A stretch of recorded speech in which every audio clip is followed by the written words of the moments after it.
प्रवासी 400 ते 500 प्रवासी या मोनोरेलमध्ये होते, एका मोनोरेलमध्ये होते आणि सगळ्यात महत्त्वाची माहिती म्हणजे मोनोरेल जी आहे ती ओव्हर जास्त वजन त्याच्यामध्ये आतमध्ये लोकांनी प्रवासी संख्या भरलेली होती आणि त्यामुळे कुठेतरी ह्या मोनोरेलमध्ये तांत्रिक बिघाड झालेला आहे। आतापर्यंत जवळपास 50% प्रवाशांना जे आहे ते बाहेर काढण्यामध्ये प्रशासनाला यश आलेलं आहे। अग्निशमन दलाच्या अधिकाऱ्यांना जे आहे ते यश आलेलं आहे। लोअर परेल पासून मी प्रवास करत होतो। लोअर परेलला मी चढलो, ती ऑलरेडी ट्रेन लेट होती, 1 तास पावणा तास लेट होती ट्रेन। कशी म्हणजे ट्रेन भेटली ती इथे येऊन मध्ये आधी 2-3 वेळा अडकलेली ती, पण ती हळूहळू आली पुढे, पण इथे तर एकदमच प्रॉपरच अडकली कारण ती प्रॉपर वाकडी झाली ट्रेन।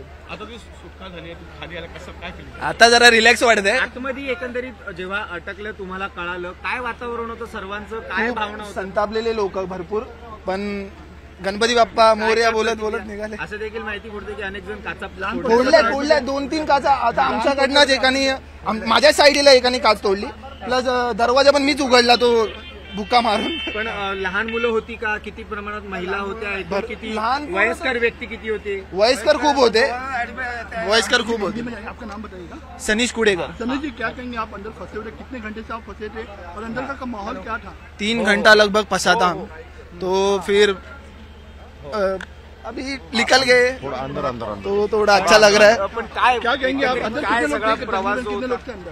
तकरीबन 300-400 लोग थे अभी भी तकरीबन। अंदर है?